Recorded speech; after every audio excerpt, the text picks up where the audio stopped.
obviamente nós precisamos também, e sobretudo, é claro, atentar para as normas de segurança sanitária, é para o nosso bem, mas não podemos, em hipótese alguma, esquecermos da nossa maior responsabilidade, que é buscar ao Senhor, de congregar, apesar, repito, das limitações. Nós precisamos desfrutar deste calor, deste aconchego, ainda que distantes uns dos outros. Então, quero louvar a Deus pela vida do nosso querido pastor presidente, pastor Caetano, por permitir que aqui estivéssemos. Gente, eu liguei para o pastor Renato, que eu tinha uma agenda para atender aqui em Brasília, e atender e estar em Brasília, eu digo isso com muita verdade, estar em Brasília e não cooperar aqui com vocês, com o nosso presidente, com o pastor Renato, com essa família linda, com essa igreja linda, eu iria me sentir muito mal mesmo. Tanto é que eu fiquei importunando até conseguir. E tinha outros 3 pastores querendo as mesmas datas. Aí eu falei para o pastor Josivaldo: não, pastor Josivaldo, deixa essa data para o pastor Caetano, não feche lá não. Eu vou citar o nome da igreja, é claro. E ele disse: então tá bom, vamos esperar, o pastor Renato vai retornar e a gente vai atendê-lo. Eu quero estar com eles. Então, muito obrigado, meu presidente, viu? O senhor sabe que eu sou obreiro dessa casa. Perguntei ele se precisava de carta, ele disse que não, que aqui faz carta. Muito obrigado, pastor Renato, muito obrigado pelo carinho. Os obreiros, Deus continue lhes abençoando rica e abundantemente. Missionária Morgânia, nossa matriarca, nossa, que bom que a senhora está bem, está aqui conosco. Vida longa, nossa matriarca, em nome de Jesus, tá? O Eliabe, a Rebeca, cadê eles? Está trabalhando, né? Já chegaram para trabalhar. Estão lá no fundo, a Rebequinha está lá no fundo. Pronto, o Eliabe já chegou. Obrigado pelo carinho de vocês. Eu peço um pouco da atenção dos irmãos e lhes convido a abrir vossas Bíblias na carta de Paulo aos Efésios, capítulo de número 4, capítulo de número 3. Capítulo de número 3. A partir do versículo 14.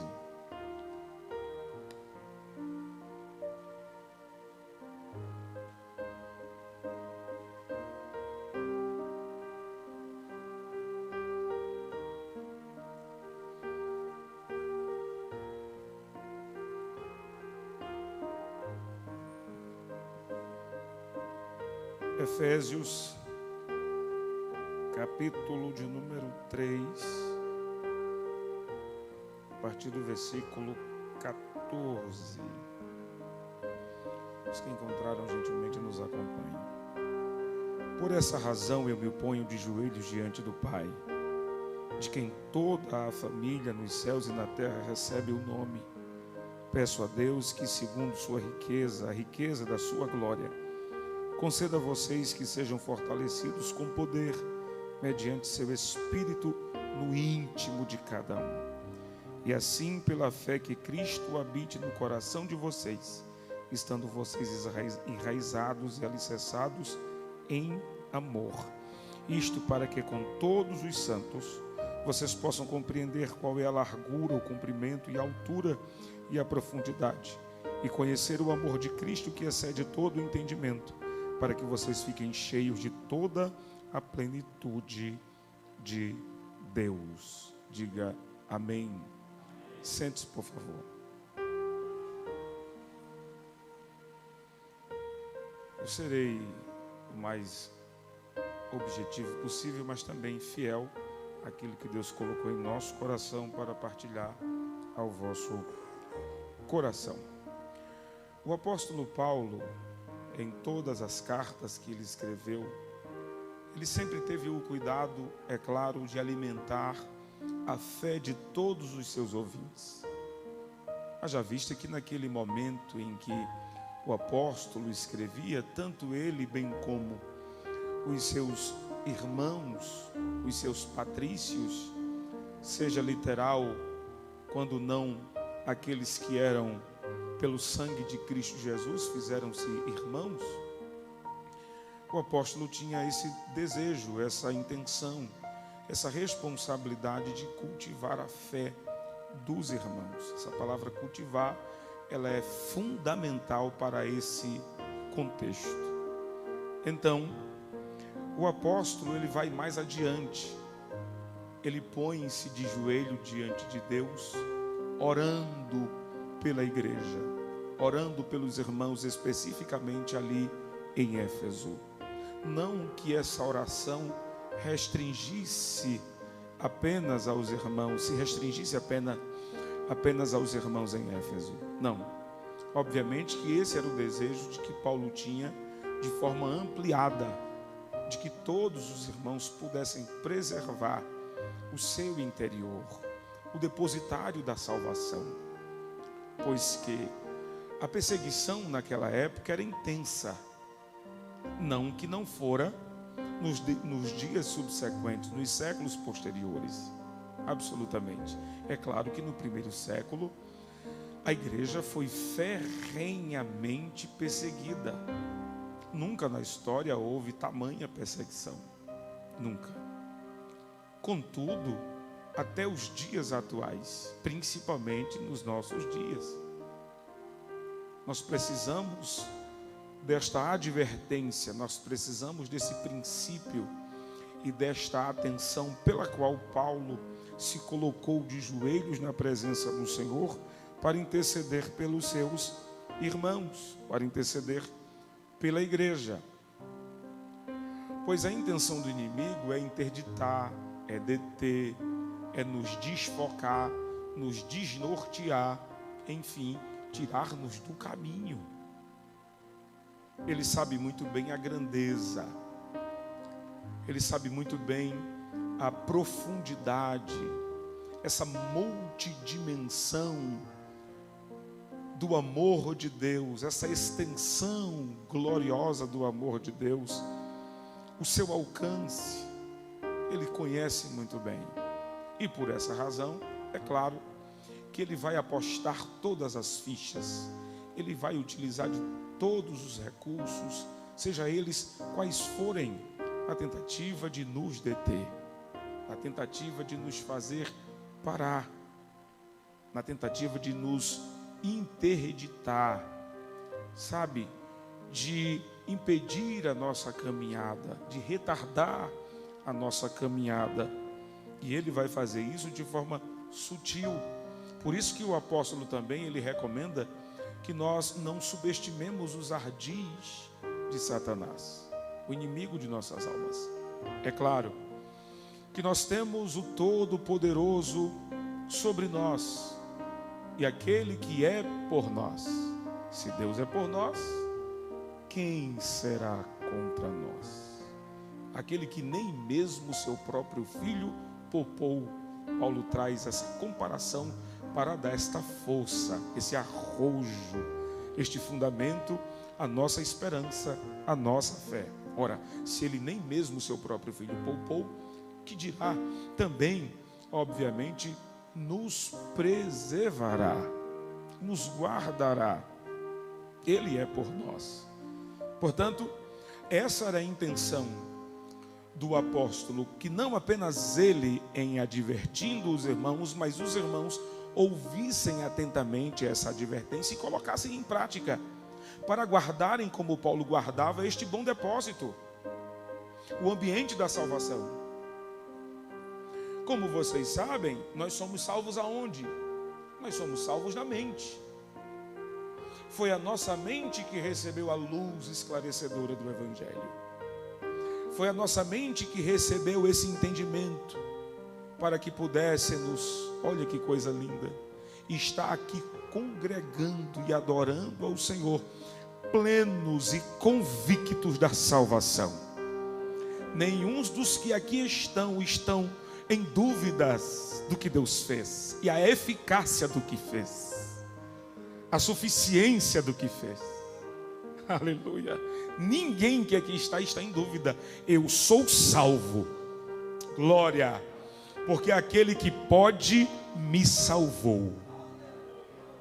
aquele que tem me arrancou das garras do pecado, me arrancou, tirando-me do charco que me aprisionava e colocando-me aqui como estou, numa dimensão favorável e sendo abençoado com toda sorte de bênção.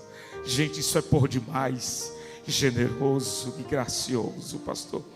Quem éramos nós? Esse autoanálise imediato. Quem éramos nós para receber tamanha salvação? Quando paramos para analisar a salvação, a beatitude, a benevolência, a graça, a misericórdia de Deus na salvação, seu amor que nos inundou, nós nos constrangemos olhando para nós mesmos. Nós ficamos com vergonha do homem que somos, mas bem-aventurado Deus que Ele é. A despeito de mim mesmo, às vezes nós queremos apontar o nosso nariz para cima, né? Quando apontamos o nosso nariz, vemos a glória, nos lançamos no chão. Oh glória! É exatamente esse cuidado que o apóstolo tem. Ele diz: guardem o depósito, guardem o seu interior, mantenham o seu interior preservado. E nós vamos falar do interior como a alma em si, a nossa alma, muito embora também o corpo esteja ligado, porque ele é o objeto de adoração, o instrumento, na verdade. O Otmani chama de garçom, o garçom da adoração. Então, o nosso corpo, ele é instrumento de adoração, como disse Paulo no capítulo 6 aos crentes em Roma, não fazendo mais aquilo que antes fazíamos com o nosso corpo, agora oferecendo o nosso corpo ao Senhor em adoração. Já no capítulo 12 ele fala como sacrifício vivo, santo e agradável a Deus, que é o vosso culto com entendimento. E todos nós aqui estamos com o depositário guardado e com este entendimento pleno, servindo ao Senhor. E a nossa alma, ela é composta por 3 faculdades. E vocês sabem quais são? Eu vou apenas repetir para lhe trazer a memória. Nós temos a razão, o sentimento que envolve a consciência, e temos a vontade, que é o produto de ambas. Repita, pastor Senésio. Nós temos a consciência, melhor, a razão, que vem da psique, a consciência com o sentimento, que é a parte integrante dessa razão, e temos o produto dessa razão e dessa consciência, que é a vontade. Por isso que o apóstolo, ele adverte com cuidado, com esmero, a ponto de se ajoelhar, meu presidente. Por esta causa, eu me ponho de joelhos, eu me encurvo perante o Pai, para que vocês preservem o depositário, para que vocês preservem o coração, para que vocês preservem o interior ambiente da salvação. Parece brincadeira, mas nós conduzimos a salvação. Como é, pastor Silésio? Nós conduzimos em nós a salvação. Você já parou para pensar nisso? Que você é portador da salvação? É muito gratificante isso, pastor. Diga comigo: eu sou portador da salvação. Isso é tão sério que quando nós sonegamos a pregação do Evangelho, nós estamos relegando a salvação para perdidos. Isso é tão sério quando nós deixamos de pregar o Evangelho, nós estamos negando vida para os mortos. Como assim estávamos mortos em delitos e pecados? Mas Ele, segundo o seu amor e a sua graça, tirou-nos desta morte, transportando-nos para a vida, e não a vida qualquer. Porque a vida que antes vivíamos, essa vida foi morta. Agora estamos vivos em Cristo Jesus, e ninguém pode mais nos matar. Porque mortos já estamos para este mundo, e vivos para Cristo Jesus. Aleluia! Glória a Jesus! Portanto, o apóstolo, ele recomenda: guardem o depositário, guardem o vosso interior, guardem em primeiro lugar a vossa razão. O apóstolo, ele não se demora em orar, ele encurva-se em oração, para que os irmãos pudessem guardar este depositário, pudessem guardar o seu interior, o ambiente de morada, o ambiente de habitação do nosso Santo Espírito, ele que é a figura da Trindade em nós. Que a nossa razão, ela esteja preservada. E dentro desse primeiro ponto, eu quero falar sobre algo muito importante.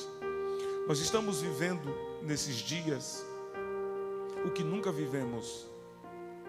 É algo inusitado, algo que pegou o mundo de surpresa. E consequentemente, muitas pessoas foram atingidas de ímpeto na sua mente. E também a igreja do Senhor, eu vinha conversando com a missionária Morgânia, nós estávamos falando exatamente deste assusto, deste assombro que a igreja, bem como todo mundo, tem levado ou suportou, foi impactado. E obviamente Deus, ele está tratando com a humanidade e também em específico com a sua igreja.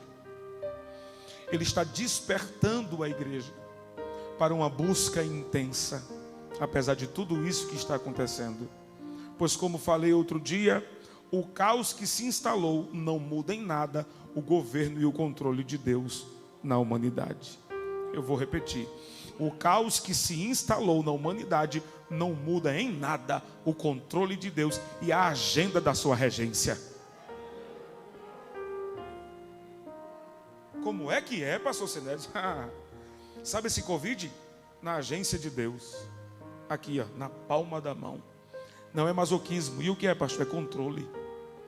Se ele utilizou o déspota Nabucodonosor para disciplinar o seu povo, o que é um vírus?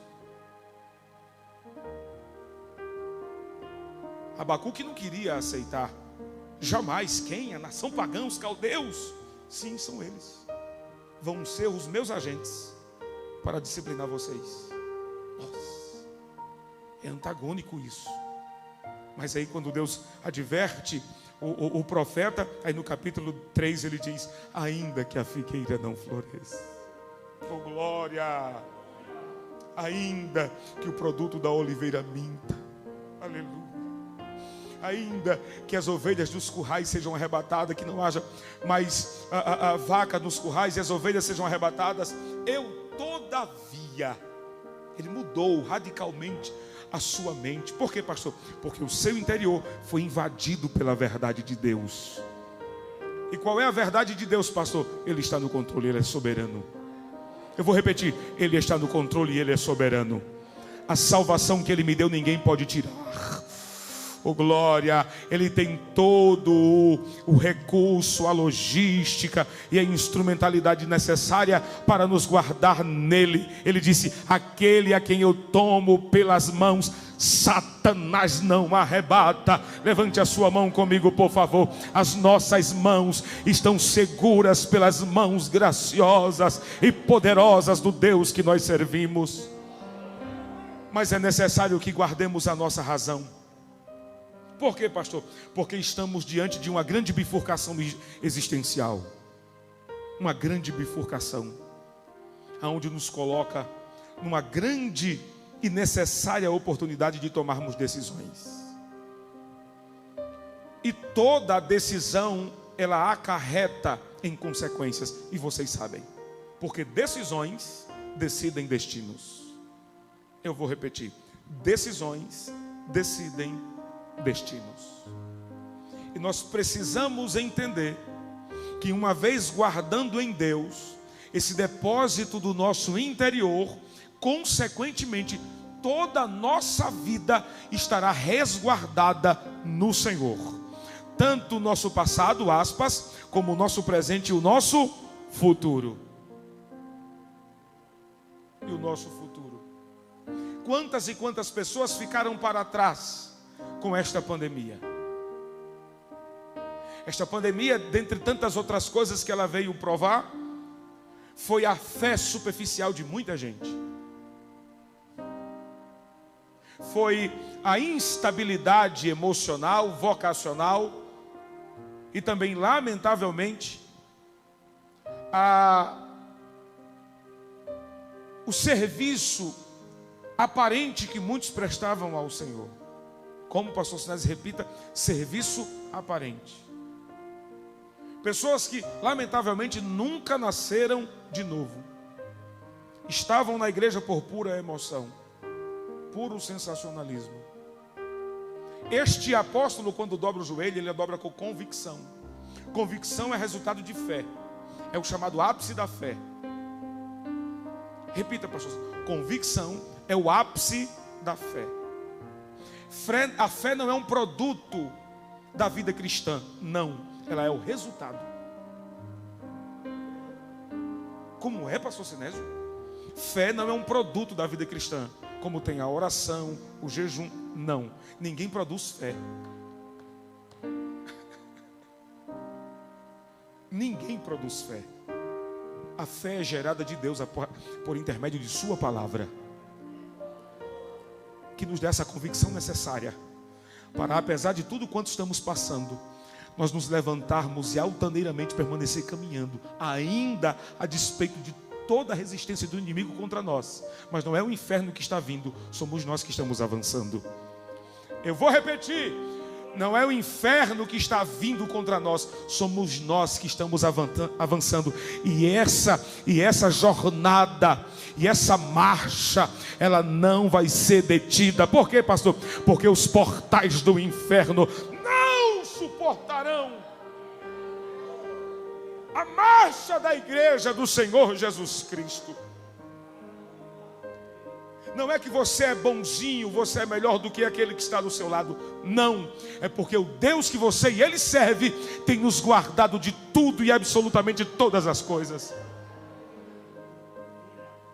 Mas se não tivermos essa razão, nós vamos ser levados com esse tsunami que abateu o mundo. Se não tivermos a convicção e a plena certeza que somos salvos, nós vamos ficar para trás. Nós não somos melhores em nada do que aqueles que foram dizimados pelo Covid. Se nós não fomos, é porque Ele está nos dando a oportunidade de fazer melhor do que ontem. Ei, ouça isso aqui. John Piper, em seu livro falando sobre a Covid, ele deixa isso muito claro. Nós não somos melhores que ninguém que foi levado, mas pela graça de Deus estamos aqui, sendo beneficiados por outra oportunidade. Olha, meu Deus! Por isso que temos que ter a mente preservada para entendermos que Deus está no controle de todas as coisas e que eu preciso não mais perder tempo, mas ao contrário disso, eu preciso remir o tempo para que eu possa glorificar o nome do Senhor e ativamente aplicar aquilo que Ele me confiou também, que foi a minha vocação, o meu ministério. Por isso Paulo põe-se de joelho, para que outros possam ter a mente expandida como ele teve. Paulo poderia dizer assim: não, eu vou abandonar. Eu sou um homem condecorado, eu tenho prestígio na sociedade, faço parte do Sinédrio, do Senado do mundo antigo, estudei na melhor faculdade, fui praticamente a pessoa de confiança de Gamaliel. Sabe de uma coisa? Eu vou sofrer por quê mesmo? Não, pastor Renato. O homem tinha acesso livre, era um poliglota. O homem, ele era, sabe, imbuído de tamanha responsabilidade e também investido de muita honra. Mas ele disse: eu considero tudo isso, gente, como excremento. Gente, que comparação ele faz? Claro, mas ele só faz isso porque ele compara com a preciosidade da grandeza de Deus em sua vida a partir da graça em Cristo Jesus. Nada e ninguém Nada e ninguém se compara com a preciosidade do que você já tem.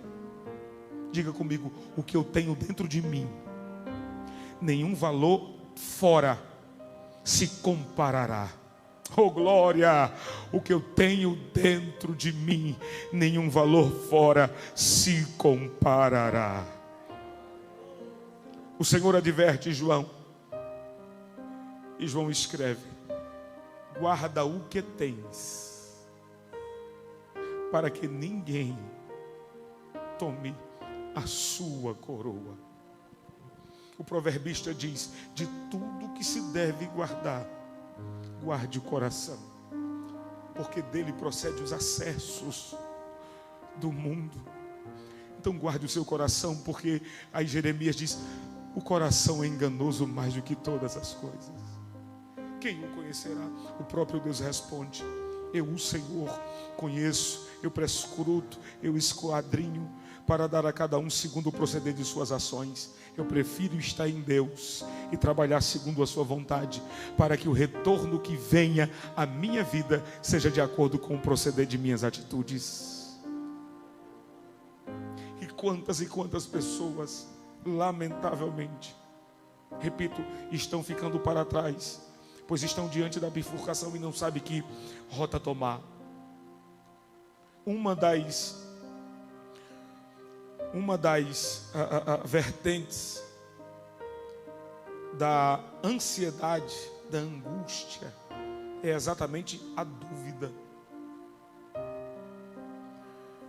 A ansiedade nos coloca diante de muitas portas, sem que nenhuma delas nós sabemos a qual entrar. Isso é ansiedade. E geralmente os ansiosos são aqueles que não têm certeza. A certeza e a ansiedade não andam juntas, são inimigas. Mas quem é convicto e tem certeza, a ansiedade não consegue o oprimir. Aí Jesus diz, aí o apóstolo diz: lancem toda a ansiedade sobre Cristo Jesus, pois Ele tem cuidado de vós. Isto é, guarde o seu interior, e tudo quanto você precisa, a sua razão precisa entender que está em Deus. O salmista diz, ouça isso aqui, o salmista diz no Salmo 23, o Senhor é, Ele não foi e nem será, Ele é o meu pastor. Por essa razão, nada me faz falta, porque Ele me completa em tudo que eu preciso. Olha que coisa, Ele é a minha substância. Então isso quer dizer, pastor, que ele não vai sentir vontade de comer ou coisa do tipo? Não, não é isso. É porque Deus estando com Ele, Ele é o suprimento para todas as coisas. Aleluia. Não é o alimento, não é o cônjuge que lhe trata de forma indevida, quem sabe até traiu, ou um amigo próximo, ou até distante, que lhe causou danos irreparáveis. Não são essas pessoas que irão mudar em absolutamente nada o seu interior, pois a sua mente é uma mente de salvo, foi expandida e esclarecida, a luz do Evangelho brilha no seu interior, e você não anda mais a palpadelas, você não anda mais tropegante, claudicante, você não anda mais com as moletas deste mundo. Você tem alguém que segura em suas mãos, você tem uma palavra que lhe norteia. Oh glória, louvado seja o nome do Senhor. Segundo, a nossa consciência. Precisamos guardar a nossa razão e a nossa consciência. A consciência, ela é o fruto de uma razão direcionada, aonde atinge as nossas emoções. Porque aquilo que eu penso eu sinto, aquilo que eu sinto eu ajo, eu faço, são as atitudes. E como vocês sabem, eu já ensinei isso aqui outras vezes, e não foram poucas, que as atitudes são padrões de pensamentos, formados ao longo de muito tempo, que quando posto em prática com certa regularidade, torna-se estilo de vida. Aí você olha alguém do seu lado, aí tudo que essa pessoa fala é desgraça, é miséria, é penúria, é negatividade. Ah, não, pastor, então nós temos que viver na positividade. Não, não é uma positividade secularizada. É uma positividade pela fé. Que diferente de Kierkegaard, que diz que fé é lançar-se no escuro, não. Fé é lançar-se nas mãos de Deus. Glória! Glória! Não, tudo que a gente vai fazer, tem pessoas que tudo que a gente vai fazer, antes de começar, não, vai dar errado. Não, isso não dá certo. Não, eu não concordo. Por quê? Por quê, pastor? São pessoas que foram atingidas na sua razão. Lamentavelmente, são pessoas que não tiveram o verdadeiro encontro com Cristo. E a sua mente não expandiu. Ainda é escrava do sistema. Lamentavelmente. Alguém com mente expandida, ele confia. A confiança, como eu falei, é o ápice da fé. E aquele que confia, ele entrega. Aquele que confia, espera. Ele não espera como uma pessoa inerte, acomodada, preguiçosa, ociosa. Não. Ele espera em atividade. Em atividade, acreditando no Deus que lhe fez promessa. Oh, glória! E nenhuma das promessas que o Senhor lhe fez vai cair por terra. Portanto, repito que o texto que eu falei ainda há pouco, 4 e 23 de Provérbios. Guarde o seu coração.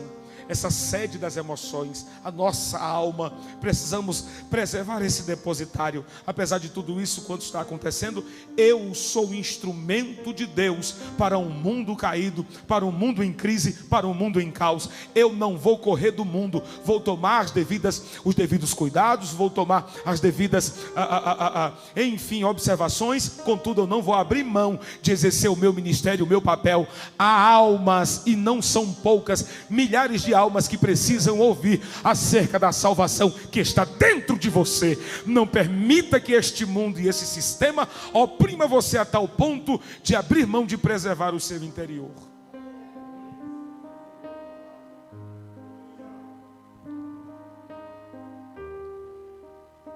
Se nós já falávamos de pessoas que não pregavam o evangelho antes da pandemia, que dirá agora, irmão?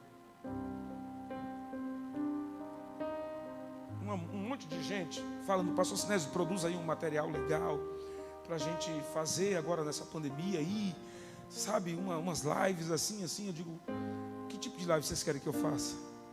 Não, pastor, não. As lives que devem ser feitas agora, mais do que nunca, tem que trazer à memória das pessoas a miséria que está dentro de seus corações. E a boa notícia acerca dessas misérias, é que Cristo pode mudar as suas vidas mesmo no caos. Precisamos pregar este evangelho, mas como pregar o evangelho se o evangelho não está dentro da pessoa? Se o depositário já não mais contém esse tesouro? E muitas pessoas, elas esquecem que esse tesouro está em vaso de barro. Superestimam o inimigo, pastor. Subestimam o inimigo e superestimam as dificuldades, brincando com coisa séria. E o que é isso, pastor? São interiores maculados. Eu já vou concluir. São interiores maculados. Razão, sentimentos, todas elas manchadas. Não é que estão brincando agora, é porque nunca, na verdade, levaram a sério. Nunca nós precisamos de tantas pessoas convictas e responsáveis como nos dias atuais. Esse é o grande momento, pastor. Nós, como pastores, estamos precisando de homens e mulheres corajosos, responsáveis, porém corajosos. Eu vou repetir: responsáveis, porém corajosos, que não corram de suas responsabilidades e que acreditem que a sua vida está nos cuidados de Deus. Se eu não sair pregando o evangelho, primeiro para a glória de Deus e expansão do reino, e segundo para cuidar de minha casa, está escrito, como é que eu faria? Minha esposa, meu filho, tome cuidado. Eu digo, vou tomar, minha filha, mas o evangelho eu preciso pregar. Aleluia, glória a Jesus. Alguém precisa falar, como eu preguei outro dia em determinado evento. Alguém precisa falar que o mensageiro vive. Oh glória, oh glória. Ninguém precisa morrer, porque o nosso general vive. Ele venceu a peleja por nós. Ele venceu a peleja por nós. Os nossos filhos não vão morrer, não vão ser oferecidos como sacrifício, como no tempo antigo. E hoje não muda quase nada, só as personagens, mas as ações sutis e funestas são as mesmas de Satanás, querendo nos tirar do foco, mas ele não vai conseguir. Por que não, pastor Sinésio? Porque há uma igreja de joelhos orando uns pelos outros, para nós guardarmos o nosso depositário da salvação. Eu sou salvo, tenho convicção dessa salvação, e não vou abrir mão de sair gritando aos quatro cantos que Jesus morreu, mas ao terceiro dia ressurgiu e nos deu a vida, para que pudéssemos desfrutar dessa vida e partilhar com outros que estão onde estávamos. Aleluia! Primeiro, precisamos guardar a nossa razão. Segundo, precisamos guardar o nosso sentimento, a nossa consciência. E por fim, precisamos guardar a nossa vontade. Não há meu presidente, que com a mente guardada, a razão guardada, a consciência preservada, ele ceda à tentação.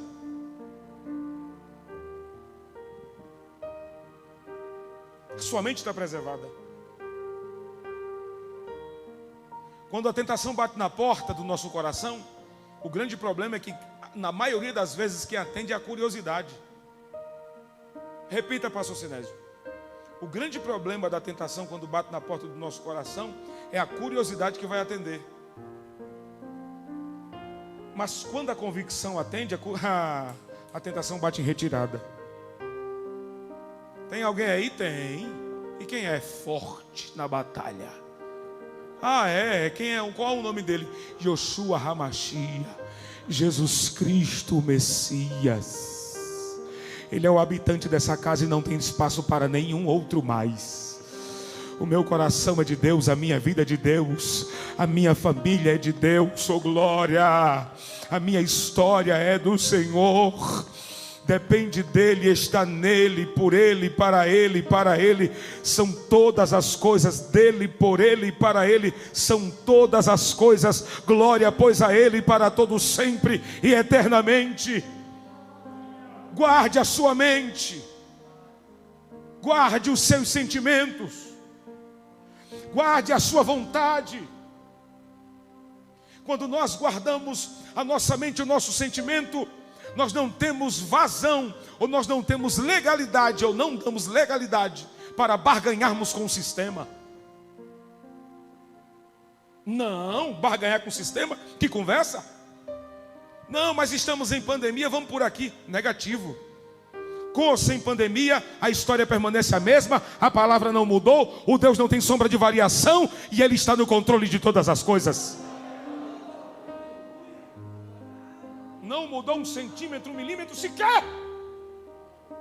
Pastor, e o novo normal? O novo normal é para o sistema. Nós estamos aqui, temos que nos adaptar a este novo normal. Mas em Deus, tudo permanece como absolutamente já era. Ei, que coisa linda. Ainda antes que houvesse era, Ele já era. Isaías quem declarou, né? Ainda antes que houvesse dia, o Deus usando Isaías, eu sou. E ninguém há quem possa fazer escapar das minhas mãos. Aí ele pergunta na eternidade. Essa pergunta, C.S. Lewis diz que ele faz na eternidade, mais ou menos assim, ó. Quem? E faz assim, ó. Quem impedirá? Ninguém se levanta, porque ninguém, absolutamente, é páreo para retrucar o Deus que tem todo o poder, o Deus que é soberano e que tem o controle de todas as coisas. Eu encerro essa reflexão nesta noite no culto de ensino, e você guarde esses pontos, essa instrução, essa advertência como prioridade em sua vida. Preserve o seu interior, preserve a sua mente. Não se deixe levar por essa revoada, não se deixe levar por esse tsunami. Nada mudou, o nosso Deus permanece no controle de tudo. Pastor, a minha família está no controle de Deus. Pastor, os meus filhos estão no controle de Deus. Pastor, o meu trabalho está no controle de Deus. A minha mesa, pastor, está no controle de Deus. Guarde o depósito. Paulo, no fim da sua vida, ele declarou, ele está aqui, ó, prestes a ser decapitado. Ele encurva-se, pastor, põe a sua cabeça para ser cortada. Mas antes que corte, ele diz: ouçam isso aqui: combati o bom combate. Que lição! É por isso que ele escreveu: eu ponho de joelhos porque eu sou exemplo. Eu ponho de joelhos porque eu sou exemplo. A igreja de Filipe, ele disse: ei, corra não, não corram. Como assim? O senhor está preso? Não, estou preso, mas a minha alegria e a minha felicidade estão intactas, porque o meu depósito está guardado. Aí ele diz: combati o bom combate, acabei a carreira. Isto é, o meu momento chegou. Contudo, tudo quanto eu passei, tanto o combate como a minha carreira, a jornada, foram suficientes para eu aprender que eu precisava guardar o depósito, e guardei até o fim. Combati o bom combate, acabei a carreira e guardei a fé. Permaneça guardando o depositário da sua fé na pessoa de Cristo Jesus. Deus continue vos abençoando e até a próxima, em nome de Jesus.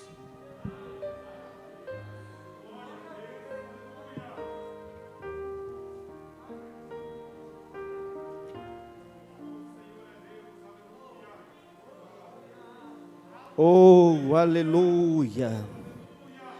Vamos louvar o Senhor com o hino de número 515. Aleluia. Se pelos vales eu peregrino vou andar, ou na luz gloriosa Cristo habitar,